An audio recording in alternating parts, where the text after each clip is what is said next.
죄로 멸망할 우리들을 예배자로 삼아주신 하나님 아버지, 그 측량할 수 없는 그 은혜에 감사하며 또 기뻐하며 우리를 예배자로 삼으신 그 하나님의 귀하신 뜻이 무엇인지 성령께서 이 시간 말씀 가운데 깨우쳐 주시고 우리 가운데 그 말씀이 이루어지는 은혜를 입게 하여 주옵소서.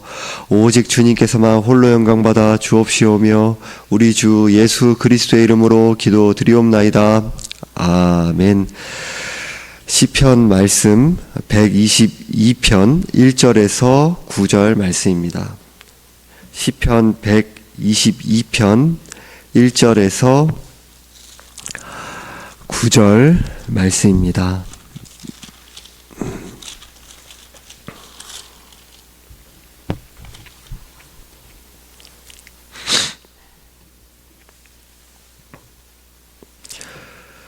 시편 122편 1절에서 9절 말씀 표제부터 합독하시겠습니다. 다윗의 시 곧 성전에 올라가는 노래. 사람이 내게 말하기를 여호와의 집에 올라가자 할 때에 내가 기뻐하였도다. 예루살렘아, 우리 발이 내 성문 안에 섰도다. 예루살렘아, 너는 잘 짜여진 성읍과 같이 건설되었도다. 지파들 곧 여호와의 지파들이 여호와의 이름에 감사하려고 이스라엘의 전례대로 그리로 올라가는도다. 거기에 심판의 보좌를 두셨으니 곧 다윗의 집에 보좌로다. 예루살렘을 위하여 평안을 구하라. 예루살렘을 사랑하는 자는 형통하리로다. 내 성 안에는 평안이 있고 내 궁중에는 형통함이 있을지어다. 내가 내 형제와 친구를 위하여 이제 말하리니 내 가운데에 평안이 있을지어다. 여호와 우리 하나님의 집을 위하여 내가 너를 위하여 복을 구하리로다. 아멘. 시편 120편에서 134편에는 성전에 올라가는 노래라는 표제가 붙어 있습니다. 이 15편의 노래는 히브리인 순례자들이 유월절, 오순절, 초막절 때에 1년에 3번 성대한 예배 축제가 열리는 예루살렘으로 가는 여정 중에 순서대로 불렀던 노래입니다. 유대 땅에서 가장 높은 지대에 있었던 예루살렘으로 향해 순례를 가면서 하나님을 앙망하는 상향적 삶을 가리키는 의미를 담고 있습니다. 오늘부터 내일까지 새벽 기도의 시간에는 성전에 올라가는 노래 중 2편의 시편을 살펴보는 시간을 가지려고 합니다. 오늘 본문 1절에서는 사람이 내게 말하기를 여호와의 집에 올라가자 할 때에 내가 기뻐하였도다 라고 말씀합니다. 본문의 여호와의 집은 예루살렘 성전을 가리킵니다.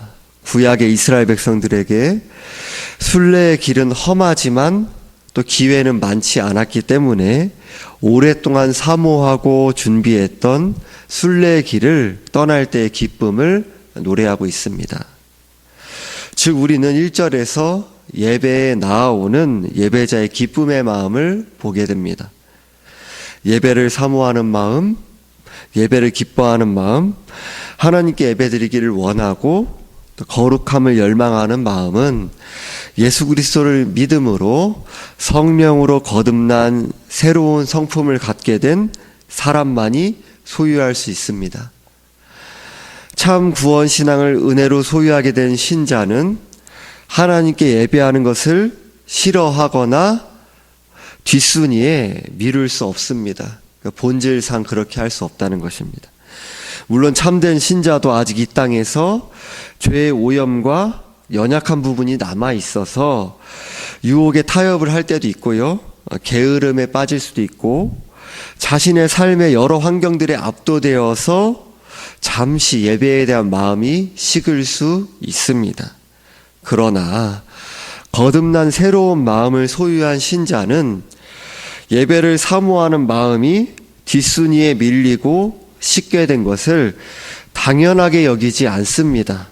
마음 아파하며 예배를 사모하는 마음과 말씀을 기뻐하는 마음을 간구하고 결국 성령의 은혜 안에서 돌이킵니다. 성령께서 신자 안에 심으신 새 성품 안에서 예배를 향한 사모함은 결코 그 신자의 마음에서 완전히 지워질 수 없기 때문입니다. 이어서 2절에 3절에서는 예루살렘아 우리 발이 내 성문 안에 섰도다. 예루살렘아 너는 잘 짜여진 성읍과 같이 건설되었도다 라고 말씀합니다. 예배는 신자의 삶을 운영할 수 있는 틀을 제공합니다. 마치 신자의 삶의 심장과도 같은 그 핵심적인 아주 가장 중요한 부분이다 이렇게 말씀을 드릴 수 있습니다. 당시 예루살렘은 지정된 예배 장소였습니다.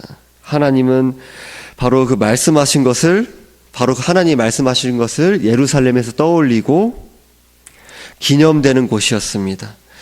오늘날도 마찬가지로 사람들은 예배의 자리에 나와서 우리의 삶의 본질에 대해 마주하게 되죠. 하나님이 우리를 창조하시고 구속하시며 신자의 전 생애를 돌보시며 인도하시는 분이라는 것을 다시금 성령의 은혜로 예배의 자리에서 깨닫고 신뢰하게 되는 것입니다. 그것을 잠시 망각하게 되었다 하더라도 다시금 상기하게 되고 성령의 은혜 가운데서 그 본질을 붙잡게 되는 거죠. 만약 표제와 같이 이 시편의 저자를 다윗이라고 생각한다면 후대에서는 성전에 올라가는 노래로 묻고 표제를 붙였더라도 바로 그 성전에 올라가는 노래 아닙니까? 근데 이제 다윗 시대는 성전이 지어지지 않았죠. 성막을 가리킨다는 것을 알 수 있습니다. 우린 다윗이 언약궤를 예루살렘으로 옮긴 것으로 말씀하는 사무엘하 6장을 오늘 본문의 배경으로 여길 수 있습니다. 다윗이 옷이 흘러내리는 것을 상관하지 않고 여호와 앞에서 기뻐하며 힘을 춘 모습을 생각할 때 우리는 나의 예배에 대한 마음은 요즘 어떠한가를 생각하지 않을 수 없습니다. 예배에 대한 태도와 마음의 자세는 우리의 영적인 상태를 가장 잘 보여주는 증거입니다. 많은 사람들이 주일 예배의 자리에 나오는 것마저도 선택적인 것으로 생각합니다. 그러나 예배보다 중요한 일이나 시간은 신자의 삶에 없습니다. 예배 없이도 신앙생활을 할 수 있다고 생각하는 것은 예배가 무엇인지 알지 못하고 있기 때문입니다. 잘못 알고 있기 때문입니다. 예배를 경히 여기면서 하나님과 동행한다라고 생각하는 것은 스스로는 그렇게 여길지 모르지만 자기 합리화이며 어불성설의 태도입니다. 앞서서 말씀드린 것처럼 새로운 성품이 없으면, 거듭나지 않았으면 하나님께 예배 드릴 수 없는 거죠. 예배 드린다고 하지만 그 예배가 하나님께 받아들여지지 않고 있는 거죠. 왜냐하면 중보자 예배, 예수 그리스도와 관계가 없는 자이니까요. 예배를 가볍게 여기는 것은 새로운 성품이 아예 없는 구원받은 신자가 아닐 수도 있는 것이죠. 신자라고 하더라도 영혼이 죄로 심각하게 오염되어 제대로 기능하지 않는다는 증거일 수 있는 것입니다. 우리는 죄로 어그러지고 마음이 상하며 아무리 심각한 삶의 압력 가운데 눌려있다 하더라도 그러하기에 어쩌면 그러면 그러할수록 더욱 주님께 은혜를 간구하고 우리들이 주님께 본질상 받아들여지는 것은 내 죄를 대신해 십자가에 죽으시고 부활하신 그러함으로 우리를 위해서 구원의 모든 것을 이루어진 그 예수 그리스도를 그 믿음으로 우리에게 값없는 은혜로 주어진 그 예수 그리스도의 의롭게 여기시는 은혜, 예수 그리스도의 의의 공로를 의지하여서 하나님께 온전히 받아들여지게 된 거 아닙니까? 그러기에 예수 그리스도의 십자가 부활의 은혜를 더욱더 굳게 붙잡고 주님만을 의지합니다. 더욱더 어렵고 공고하오니 주님만을 의지하여서 예배 자리에 가는데 저희들이 집중하며 나아갈 수 있도록 예배하는 마음을 주옵소서. 우리 심령을 소생케 하옵소서. 그 은혜를 간구하면서, 물론 쉽지 않죠. 주님이 사랑하는 마음, 기뻐하는 마음 다시금 힘있게 우리 가운데 불어넣어 주옵소서. 우리 가운데 주님께서 공급하신 생명력과 힘과 기쁨을 다시 한번 누리면서 주님과 그 예배 자리 가운데 주님과의 사귐을, 그 복됨을 누릴 수 있도록 좀 도와주세요. 간구하며 나아가야 하지 않겠습니까? 예수 그리스도의 의의 공로를 의지하여 하나님을 경외하고 말씀을 사모하며 성령의 은혜를 간구하며 힘써 예배해야 하는 것이죠.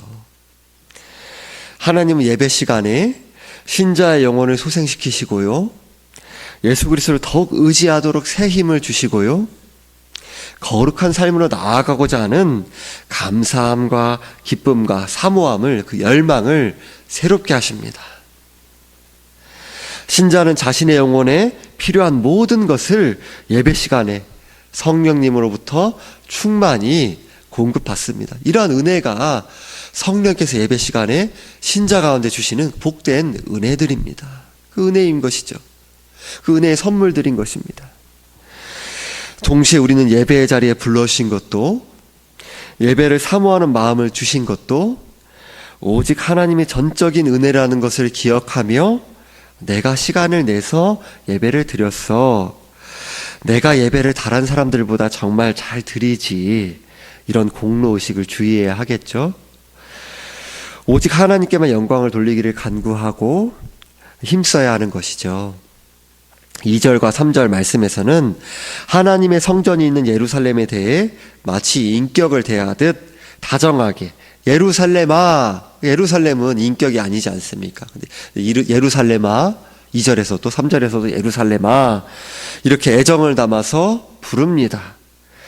아름다운 예루살렘 성의 모습, 잘 짜여진 성읍인 예루살렘 성의 모습은 성도 간의 교제가 온전히 이루어진 것을 가리킵니다. 우리 성도 간의 교제라고 했었을 때 맛있는 것 함께 먹고 또 같이 담소를 나누고 때론 소풍을 가기도 하고, 물론 이런 부분도 성도 간의 교제라고 할 수 있죠. 하지만 그 이전에 우리 주 예수 그리스도의 중심이 계시지 않는 교제, 성령께서 주장하시지 않는 교제, 말씀의 다스림을 받지 않는 교제는 성도의 교제가 본질상으로는 아니라고 할 수 있습니다. 예수 그리스도께서, 성령께서, 말씀이 이제 다스리는 그 교제, 우리들 그 본질을 놓친다면은 우리 성도의 교제인가, 이 세상의 동호회의 모임과 무엇이 다른 것인가, 우리들이 늘 이러한 자리를 기억하면서 성도의 자리에 그 복됨을 누려나는 거예요. 성도가 서로 교통하는 것과 이렇게 이야기하지 않습니까? 교통이란 또 교제함 아닙니까? 교통이란 말로까지 강조하면서 표현하는 그 은혜 안에는, 그 은혜를 나타낸 안에는 성령께서 은혜를 주셔서 예수 그리스도 안에서 한 몸된 지체를 이루었다라는 것을 우리들이 빼놓고는 설명할 수 없는 그 진리 안에서 그 복된 그 교제의 의미를 담고 있다라는 것을 우리들이 늘 기억해야 하는 것이죠. 4절에선 지파들, 곧 여호와의 지파들이 여호와 이름에 감사하려고 이스라엘의 전례대로 그리로 올라가는도다 라고 말씀합니다. 예루살렘 성은 이스라엘 12지파를 하나로 묶어주는 영적인 중심지입니다. 12지파는 예배의 자리에 나와 자신들의 특수성을 넘어서서 분리된 지파들이 아닌 하나님의 지파가 되는 것이죠.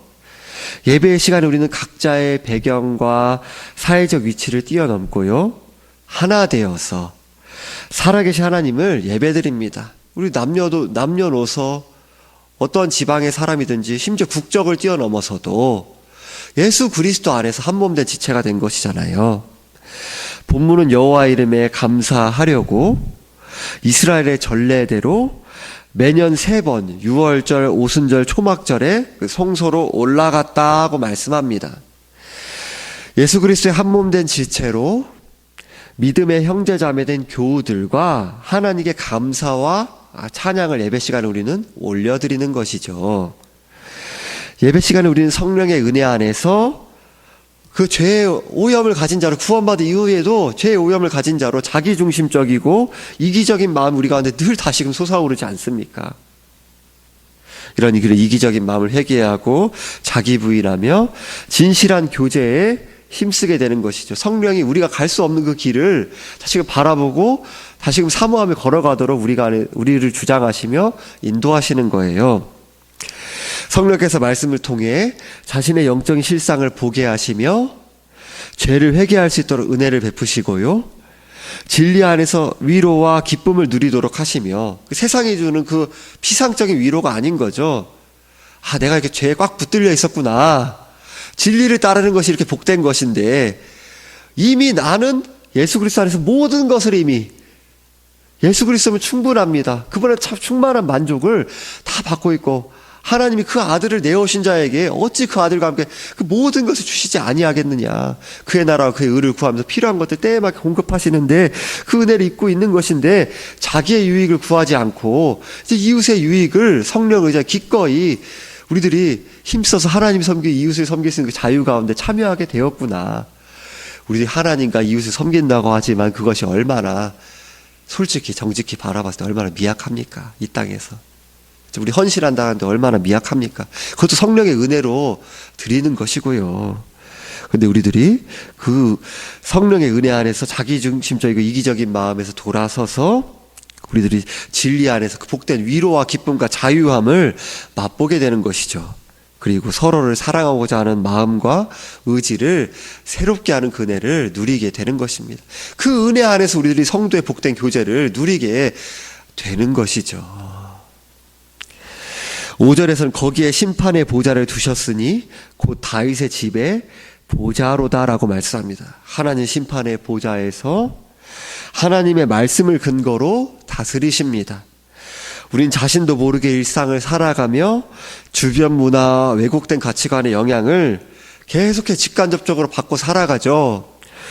그러나 우리는 예배의 자리에 모여서 하나님의 말씀에 다시금 우리의 주의가 집중되게 됩니다.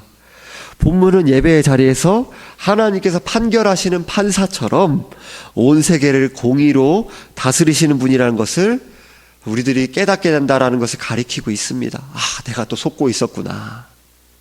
우리 하나님 공의의 하나님이시지, 진리의 말씀으로 다스리시고 인도하시는 분이시지, 그 말씀만이 진실하지. 우리들이 그것을 다시금 상기하고 깨닫게 되는 것이죠. 다윗의 집, 곧 이스라엘의 왕은 하나님의 대리자로서 말씀을 따라 하나님의 공의로운 판단으로 하나님 나라인 이스라엘을 다스려야 했습니다. 다윗의 후손이신 예수 그리스도께서는 십자가에 죽으시고 부활하셔서 하나님 보좌 우편에서 지금도 의와 공평으로 온 세상을 다스리고 계십니다. 우리들이 세상을 볼 때 예수님이 다스리신다고 하는데, 의와 공평으로 다스리신다고 하는데 온갖 불의와 악이 방치되고 때로 넘치는 것 같은데, 그러나 그러한 것처럼 잠시 보여진다 한다 하더라도 결국 마지막 때에 온 세상을 공의로 심판하시며 만왕의 왕이시며 만주의 주로 영원토록 통치하시는 그분이 계신다. 그분이 궁극적인 심판을 하신다. 그날이 반드시 온다라는 것을 우리들이 기억해야 하는 것이고, 예배 자리 가운데 우리가 다시금 그것을 깨닫게 되는 것이죠. 6절에서 8절에서는 예루살렘을 위하여 평안을 구하라. 예루살렘을 사랑하는 자는 형통하리로다. 내 성 안에는 평안이 있고 내 궁중에는 형통함이 있을지어다. 내가 내 형제와 친구를 위하여 이제 말하리니 내 가운데에 평안이 있을지어다 라고 말씀합니다. 함께 읽은 말씀에서는 평안과 형통에 대해 거듭 말씀하고 있습니다. 평안이란 원문으로 우리가 많이 들어왔던 그 샬롬이라는 그 단어가 쓰이고 있습니다. 샬롬이란 하나님의 뜻이 우리 안에서 이루어질 때 나타나는 부족함이 없이 완전한 상태를 가리킵니다. 그리고 형통이란 말씀은 많이 오해가 되는 단어인 것 같습니다. 형통은 계좌에 돈이 많은 것, 그리고 내 뜻대로 일이 술술 잘 풀리는 것과 아무런 관련이 없습니다. 본문의 형통의 의미는 여유, 평온과 관계가 있습니다. 하나님이 예수 그리스도 안에 있는 우리를 다스리시고요, 우리와 언제나 함께 하시며 신자의 구원의 완성까지 모든 것이 합력하여 선을 이루도록 하실 것을 믿는 사람의 느긋한 자세를 가리킵니다. 내가 마음을 여유롭게 먹어야지, 이것이 성령께서 주시는 그 여유와 평온, 그 평안이 아니지 않습니까? 그분이 다스리시고 주장하시고 섭리하고 계시지. 그것이 우리 가운데 진실로 신뢰가 되어지면 되어질수록 우리의 삶을 기꺼이 안심하면서 그분이 내 삶을 보호하시고 주장하시고 끝까지 책임지시지, 인도하시지, 내가 내 삶을 꽉 붙잡고 그 안전을 어떻게든 보장하고 인간적인 수단과 방법 다 동원해서 그렇게 해서 죄인지 뭔지 가리지도 않고 그렇게 우리들이 그렇게 하려는 거, 거짓됨, 부패함, 잘못되었구나, 거기서 이제 우리 돌아서게 되고 그것이 거짓이구나, 우리들이 그것을 깨닫게 되는 거 아닙니까? 그렇죠? 우리는 매 순간이 하나님의 섭리 안에 있고 하나님의 자비하심 안에 살고 있다는 것을 아는 사람의 그 여유와 안정감, 그것을 우리 본문이 가리키고 있는 거죠. 물론 우리들이 방종하고 나태하고 죄를 고집하면서도 나는 신자이니까 안전하고 평온해, 이런 거짓 여유와 거짓된 자기 합리화를 말씀드리는 것이 아닙니다. 우리는 예수 그리스도께서 나의 구원자가 되실 뿐만 아니라 나의 주인이신 나의 주님이 되시는 분으로 믿는 믿음으로 구원을 받고 죄 용서를 받은 자가 된 것이죠. 예수님을 나의 주님으로 믿는 거듭난 신자라면 우리가 때로는 죄에 타협하며 넘어지더라도 죄를 애통해하지도 않고 회개하지도 않으며 진리를 향한 사모함을 간구하지도 않고 힘쓰지 않은 채로 그냥 자신을 내버려 둘 수는 없는 것입니다. 우리들이 이렇게 돌이키지도 않고 이것이 잘못된 것이 아니네, 문제의식을 전혀 가지지도 않는다면, 그 마음이 없다면 거듭난 신자가 아닐 수도 있는 것이죠. 우리들이 예배란 우리가 예배 후에도 평안과 형통 가운데 지낼 수 있도록 하나님이 예수 그리스도 안에서 시작하시고 계속하신 일들을 일상에서 경험하도록 하는 첫 단추입니다. 즉 공적인 예배의 자리는 삶의 예배와 분리된 것이 아닌 것이죠. 우리는 예배의 자리에서 성령의 은혜로 하나님의 주권적인 선하시고 기뻐하시고 온전하신 섭리를 신뢰하게 되죠. 그것을 형통이라고 말씀드리지 않았습니까? 그리고 진리를 따라 기쁨으로 힘써 나아갈 새 힘을 누리게 됩니다. 그것을 평안이라고 했죠. 평안이 내가 자의적으로 생각하는 대로 문제없네, 이게 아니라 샬롬, 하나님의 뜻이 온전히 구현된 상태, 하나님의 뜻이 하늘에서 이루어진 것 같이 땅에서도 이루어지는 그 복됨을 누리는 그 상태. 그러니까 그러한 그 하나님의 뜻은 주관적인데 무엇이 아니라 진리, 성경 말씀에 기록되어 있지 않습니까? 그 진리를 따라 힘써 나아가려 하는 그 갈망과 열망, 공적인 예배 자리 가운데 우리들이 그것을 확인하게 되고 그 마음 우리 가운데 충만히 부어진 바 된 자로 삶의 자리 가운데서 우리들이 그것을 그 충만히 향유하게 된 자로 삶의 자리 가운데서 그 뜻을 따라서 섭리하시는, 온 세상을 섭리하신 주님을 의지하여서, 그 주님을 의지하여서 진리를 따른 세상을 거스르는 삶을 살아가지 않을 수 없지 않습니까? 공적인 예배, 삶의 예배와 분리된 것이 아닌 것이죠. 반대로 공적인 예배의 자리가 무너지게 되면 우리의 영혼은 메마르게 되고 삶의 예배의 자리가 무너지게 되는 것입니다. 어찌 보면 시간 문제라고도 할 수 있습니다. 우리들이 어떻게 보면은 삶의 예배, 그거는 이제 뭔가 날카롭다, 뭔가 산뜻하다, 세련되다. 공적인 예배는 뭔가 진부하다, 고루하다, 오래되었다, 막 이런 식으로 생각하면 우리들이 공적인 예배 자리 이런 부분들을 가볍게 여기는 왠지 이 시대에 그런 풍조들이 있잖아요. 그러니까 공적인 예배에 대해서는 우리들이 내 마음에 마치 상황에 따라서 주관적으로 내 주관대로 어떻게 막 해도 될 것 같이 그렇게 우리들이 내가 마치 그렇게 주인이 된 것처럼, 예배도 마치 하나님이 예배 받으시는 건데 본질상 우리가 은혜 받는 자리이지만 그분이 예배 받으시고 영광 받는 것이 1차적이고 근원적인 것이잖아요. 우리를 위해서 예배가 있는 게 아니라 하나님을 위해서 예배가 있는 것입니다. 우리를 위해 하나님이 계신 게 아니라 하나님을 위해 우리가 있는 거예요. 그것을 우리 놓치지 않고 기억해야 하는 것입니다.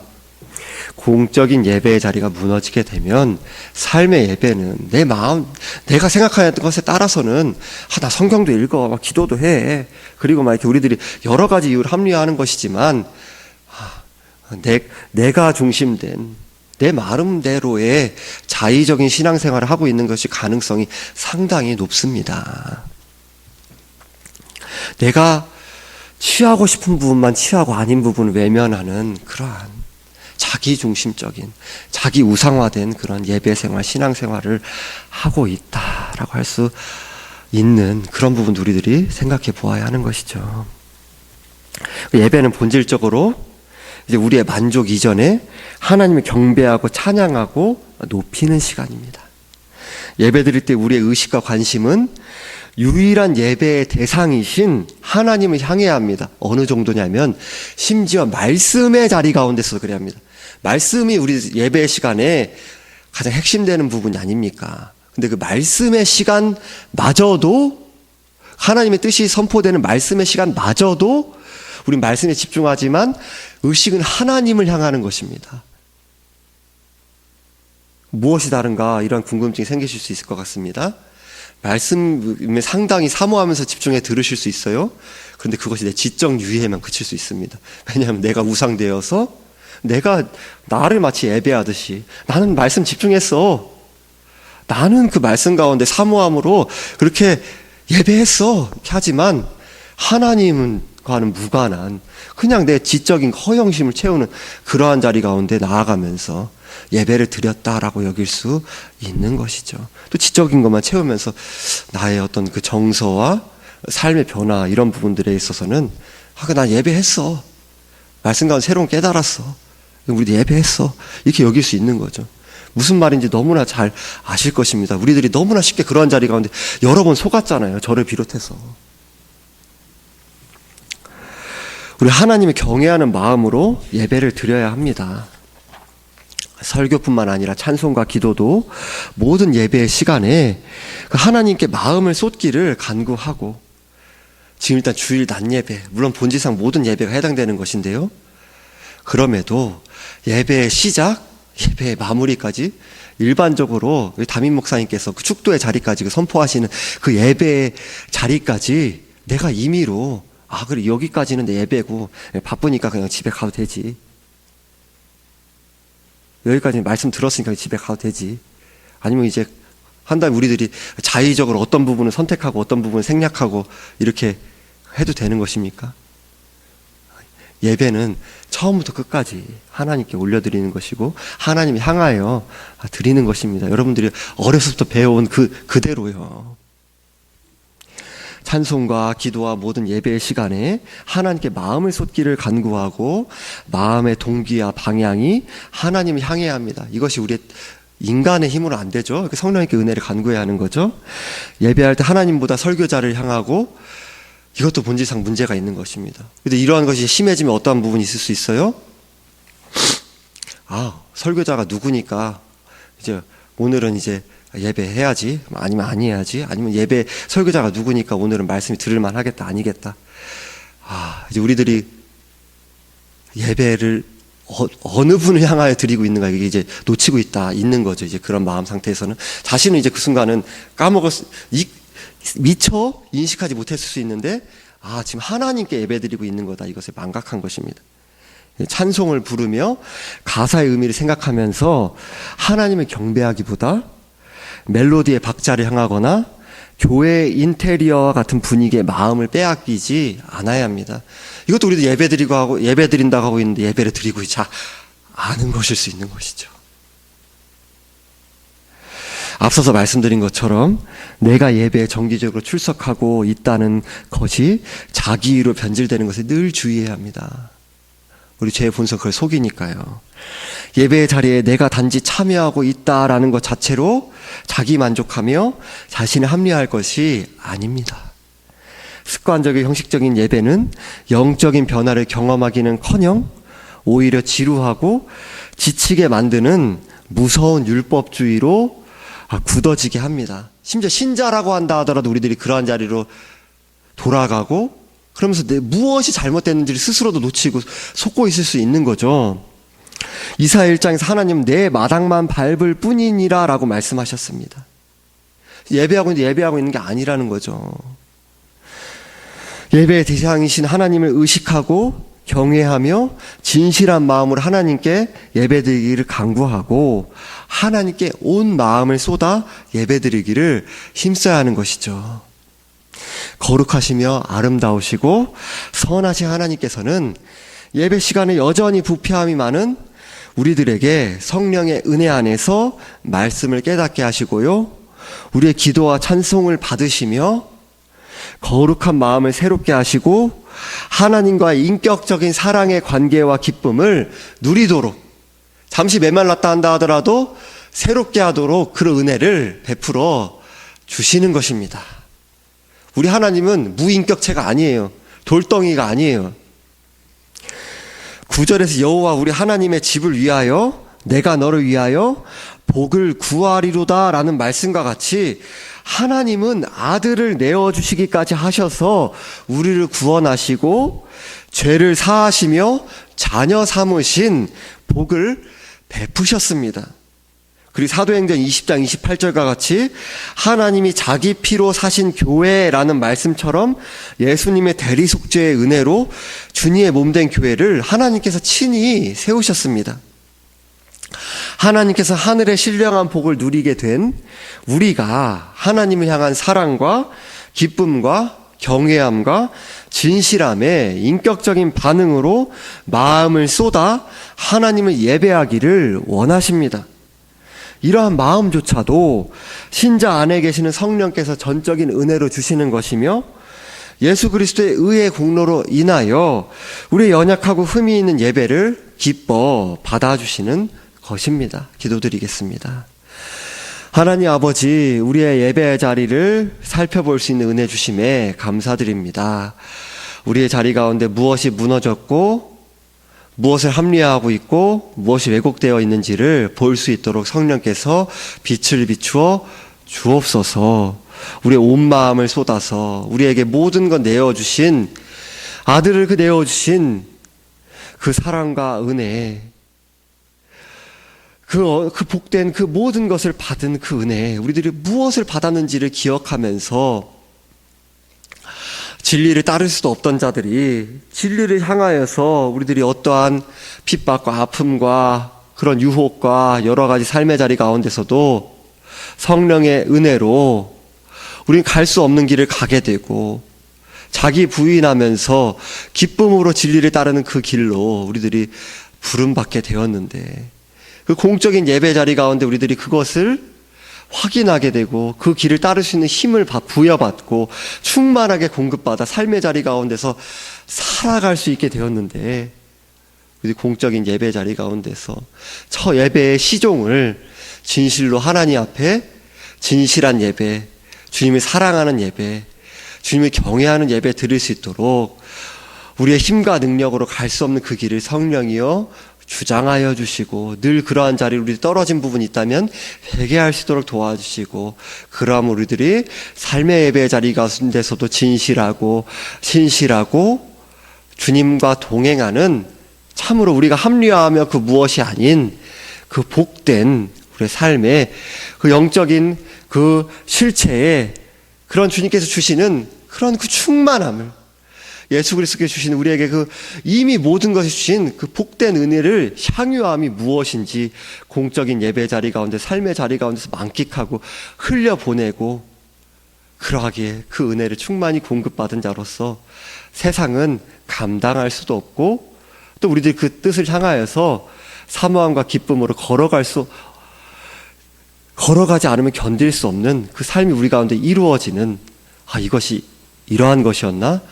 어쩌면 지금의 나로서도 미처 다 꿈꿀 수 없는 이 땅에서 그리스도의 장사한 분량이 충만한 자리까지 그 복됨이 자라나가는 것이, 그 끝이 완성됨이 이 땅에서는 그 완성됨까지도 우리들이 다 누릴 수 없기에 하나님 나라의 완성까지 바라보면서 우리들이 주님께서 이렇게 이루어 가시는구나, 주님께서 다 하셨습니다, 주님께서 영광 받으셔서 이런 복된 실체를 고백하고 누리고 흘려보내는 우리의 삶 되도록 도와주옵소서. 예수 그리스도의 이름으로 기도드리옵나이다. 아멘.